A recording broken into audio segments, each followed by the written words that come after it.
Exercise 3.3ல 8th some பார்க்க போகிறோம்.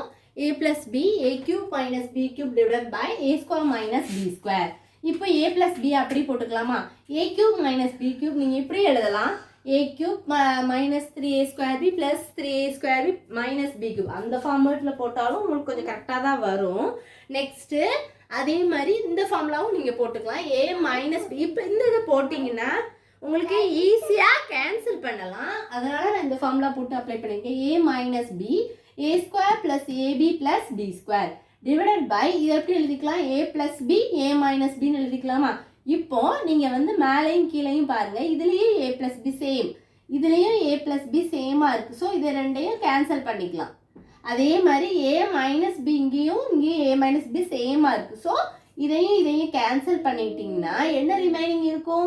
a square plus AB plus B square. இதுதான் final answer. இது வந்து ஒன் வேர்டில் தான் இருக்குது புக்கில்.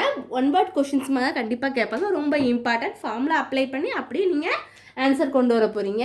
இவ்வளோதான் அந்த சம்.